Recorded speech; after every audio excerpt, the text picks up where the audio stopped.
कलकत्ता, दिसंबर सन 1961।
मेरी धर्मशीला पत्नी है, ऐसे अनाचारी दुराचारी मनुष्यों से अर्थ तृषा, मैंने धन की लालसा की कि ये मुझे धन देगा, और फिर अनुसोच्यात, जिसके लिए हर वक्त चिंताएं करनी पड़ती थी, वो आएगा तो फिर देगा, या अनुसोच्यात, जिसके लिए ये चिंता होती थी क्या पता ये कल आएगा या नहीं आएगा, या अनुसोच्यात, जिसके लिए विचार करना चाहिए, सोचना चाहिए, पीछे जिसके लिए सोचना चाहिए कि कैसा ये व्यक्ति है, धन के घर से धन भी लुटाता है और अपने जीवन को भी और अपने धर्म को भी नष्ट करता है।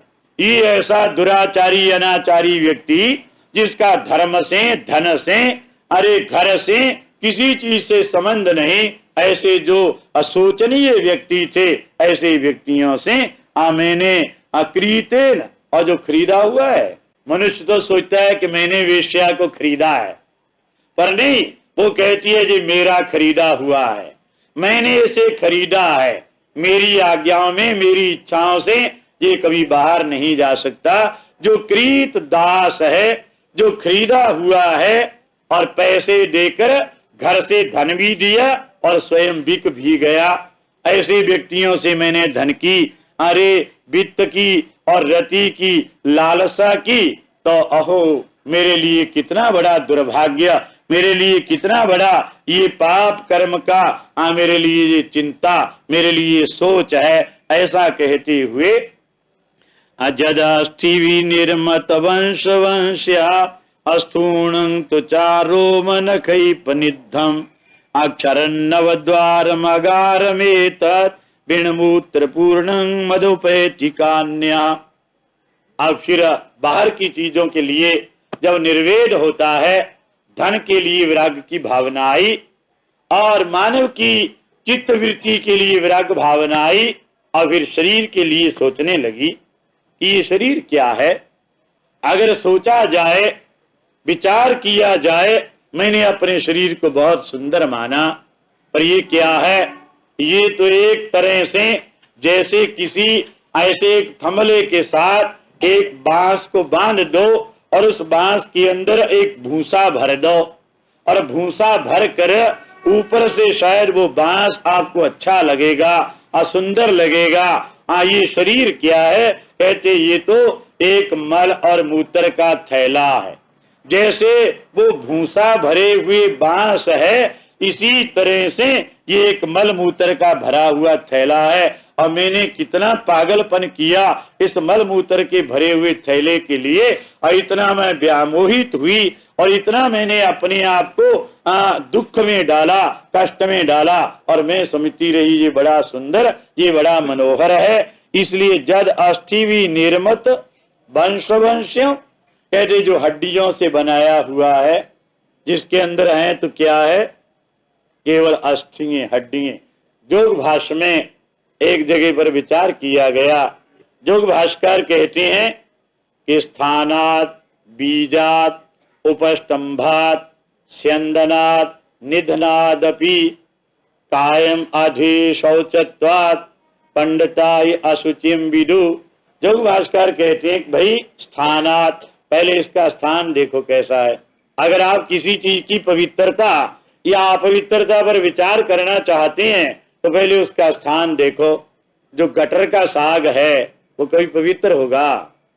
जो गटर के गंदे नाले में पैदा होने वाला है, पहले तो उसका स्थान देखो कैसा है। तो इस शरीर का स्थान कैसा है? मां का गर्भ जो मलमूत्र से भरा है, उसके अंदर रहना है। 1 दिन नहीं, 2 दिन नहीं, 9 महीना रहना है। रहना भी कैसे है? सिर नीचे पांव ऊपर है। सिर तो नीचे रहता है और पांव ऊपर रहते हैं, और इतना संकीर्ण स्थान रहता है, हाथ पांव कुछ नहीं हिलता। अगर मां कभी कोई ऐसी खट्टी मिट्टी या मिर्च की तीखी चीज खा लेती है तो इतना कष्ट होता है गर्भ में पड़े हुए जीवात्मा को कि जैसे 100 बिच्छू काटने जितना। तो स्थान ऐसा है बीजात। बीज कैसा है? माता पिता का रक्त और वीर। पवित्र अगर छू जाए तो स्नान करना पड़ता है। उपस्तंभात, इसके उपस्तंभ कैसे हैं? थंबले, ये हड्डियां। अगर किसी वैष्णव के घर में एक हड्डी कौआ लाकर फेंक दे तो उसका सारे का सारा भोजन ही व्यर्थ जाता है।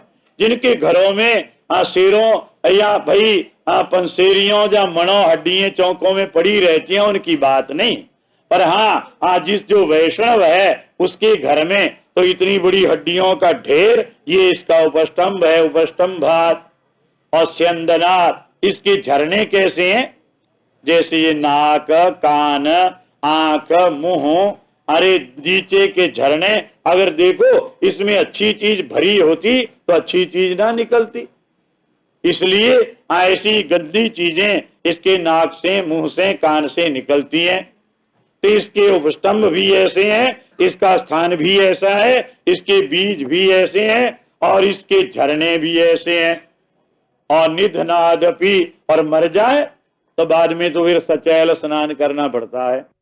लोभ की, काम की, ईर्षा की अग्नि में। इसलिए कहता है मैं लोगों में घूमता रहता हूँ, लोक तत्व विविधता से घूमता रहता हूँ। इसलिए मैं एक जगह घूमता घूमता घर में चला गया और वहां मैंने ऐसी स्थिति देखी तो वहां से मैंने जी शिक्षा ग्रहण कर ली। वासे बहुना कलहो भवेत वार्ता द्वयोरपि एकैव चरेत तस्मात् कुमार्या इव कंकणः। फिर मैंने ये मंत्र सीख लिया। वासे बहुना कलह, फिर बहुत के साथ रहने में लड़ाई होगी, झगड़ा होगा।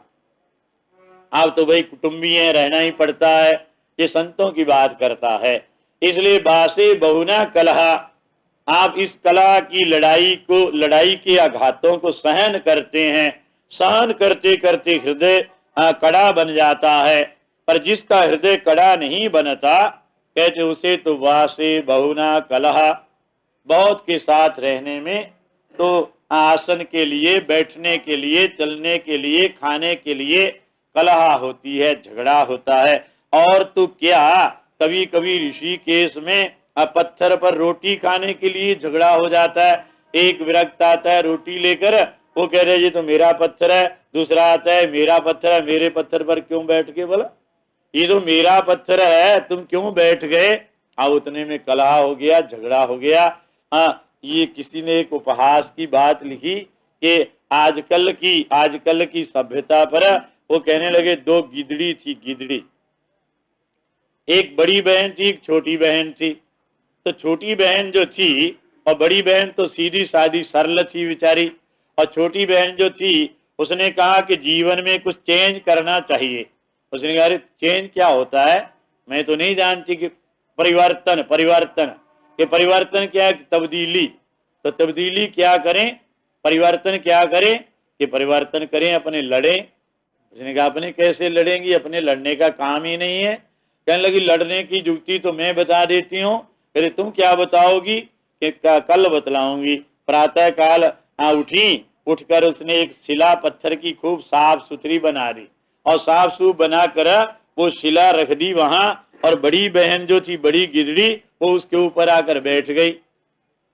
उसने आकर कहा अरे ये तो मेरी शिला है, इस पर तुम क्यों बैठ गई? वो खड़ी होगी, अच्छा बहन नहीं बैठती। कहती तू बड़ी मूर्ख है, लड़ती ही नहीं तुमने, तो मैंने तो लड़ने का साधन तैयार किया था। तो इसलिए ये कि मानव तो ये मनुष्य कहलाता है, और उससे तो गिदड़ी भी अच्छी है। अब वो एक शिला के लिए तो नहीं लड़ी, नहीं झगड़ा पैदा किया, और ये तो छोटी छोटी बात के लिए ये झगड़ा पैदा करता है। अगर वो कहती मैं नहीं उठती, वो कहती है तुम्हें उठना पड़ेगा, तो दोनों में लड़ाई और झगड़ा पैदा हो जाता। तो इसलिए कहते हैं भाई बहुना कलहो नित्यम, बहुत रहने में तो हमेशा झगड़े ही पैदा होते रहते हैं। और फिर द्वयो अगर दो साथ रहते हैं तो वार्ता भवेत, फिर बातचीत होती रहती है, कुछ ना कुछ तो करेंगे, किसी की निंदा करेंगे, किसी की स्तुति करेंगे, किसी को अच्छा कहेंगे, किसी को बुरा कहेंगे। एकाएव चरे तस्मात्, इसलिए मैंने निश्चय किया कि एकाएव चरे, अकेले ही रहना, बस ना झगड़ा है, ना लड़ाई है, ना किसी से किसी तरह की कलह है। इसलिए कुमारिया एवं कंकण, जैसे वो कुमारी के कंकण अकेले अकेले रहे तो कोई लड़ाई झगड़ा सब बंद हो गया जी। मैंने उसको गुरु बनाकर सीखा। मनाए कत्र संजुंज्या अजिस्वासु जितासन, वैराग्याभ्यास योगेन अध्रियमानम अतंद्रितः।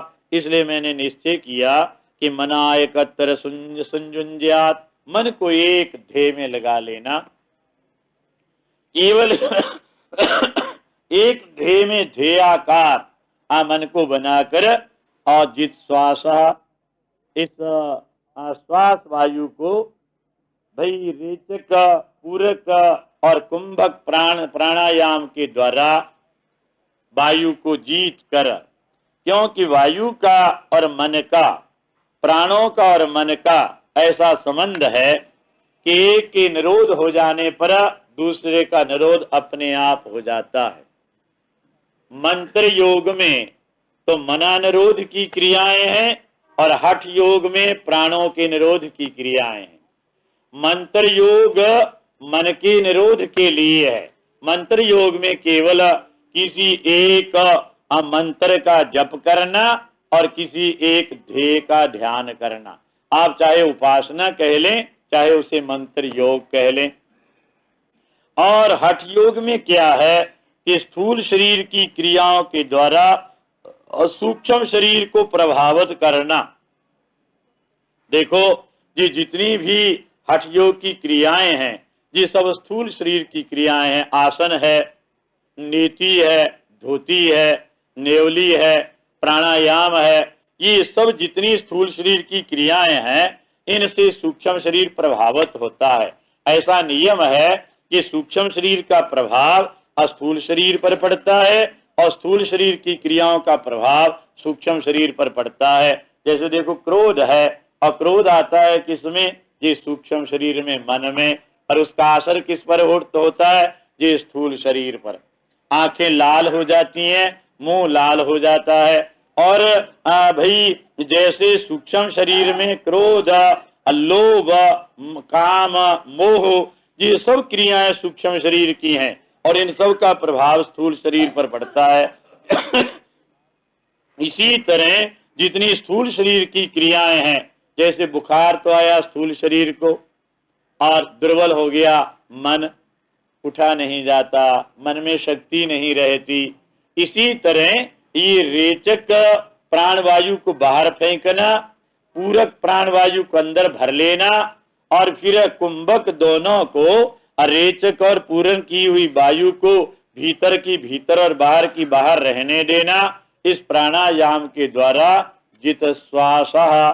इसलिए मंत्र योग के द्वारा तो मन को संयुंज्यात, एक ध्येय में लगाना, और हठ योग के द्वारा प्राणों की क्रियाओं को रोक कर, और जितासन, और आसन को जिसने जीत लिया है, जितासन वो कहलाता है। देखो सबसे पहले साधना मार्ग में आसन सिद्धि की आवश्यकता रहती है।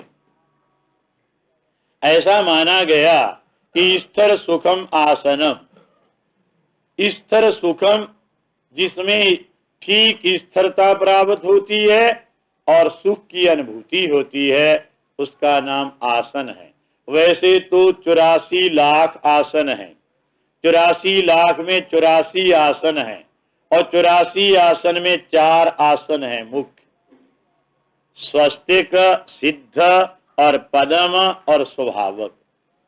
इसलिए स्वस्तिक आसन में या सिद्धासन में जैसे बाएं पांव की एड़ी अगर आप जनन इंद्रिय के पास ले जाकर और दाहिने पांव की एड़ी ऊपर रखते हैं तो वो सिद्ध आसन होता है। और यदि दाहिने पांव की एड़ी नीचे जनन इंद्रिय के पास रखकर और दाएं पांव की एड़ी ऊपर रखते हैं, बाएं पांव की एड़ी ऊपर रखते हैं तो वो स्वस्तिक आसन होता है। ये दाएं पांव की एड़ी इस जंघा पर और बाएं पांव की एड़ी इस जंघा पर आप रखते हैं तो ये पद्म आसन होता है। इसलिए ये स्वस्तिक आसन और सिद्धासन और पद्म आसन, बोलो कृष्ण बलदेव की जय। ये आसन और जैसे सहज बैठते हैं ये स्वभावक आसन है। तो ये आसन सिद्धि क्या है कि जिस व्यक्ति जो व्यक्ति एक आसन पर बैठा है वो 6 घंटे 5 घंटे 7 घंटे अगर ठीक स्थिर बैठ सकता है तो वो जित आसना होता है। और जो भाई कुछ थोड़ी देरी भी बैठ नहीं सकता कहते वो जित आसन नहीं होता। तो जित श्वासा जिसने प्राणायाम के द्वारा प्राण वायु को अपने अधिकार में कर लिया है और जिसने आसन के द्वारा ये आसन सिद्धि प्राप्त कर ली है और मंत्र योग के द्वारा जिसने मन पर विजय प्राप्त कर ली है और मन का और प्राणों का दोनों का ऐसा संबंध रहता है जैसे ये कागज है, इस कागज को किसी गोंद से ऐसे 2 कागजों को ऐसे सटा दो, इकट्ठे कर दो, एक कागज को खींचो तो दूसरा उसके साथ में खींचेगा और एक को फाड़ दो तो दूसरा उसके साथ में फट जाएगा। इसलिए जैसे गोंद से या श्रेष से 2 कागज जुड़े रहते हैं ऐसे मन और प्राण ये दोनों पारस्परिक इतने संबद्ध रहते हैं। अगर तो मन के द्वारा आप प्राणों को रोक लेते हैं, मंत्र योग के द्वारा मन को रोक लेते हैं तो प्राणों की क्रिया अपने आप रुक जाती है, उसके लिए अलग यत्न नहीं करना पड़ता। अगर हठ योग के द्वारा आप प्राणों को जीत लेते हैं तो मन का अपने आप निरोध हो जाता है, फिर मन को अलग रोकने के लिए आवश्यकता नहीं पड़ती। इसलिए कहते हैं मैंने एक जगह एक ध्येय में ध्यान के द्वारा तो मन को और भाई प्राणायाम के द्वारा श्वासों को और जीत लिया आसन जिसने और वैराग्याभ्यास योगेन अध्रियमानम अतंद्रितः। और वैराग्याभ्यास योगे 2 साधन बतलाए हैं, वैराग्य और अभ्यास।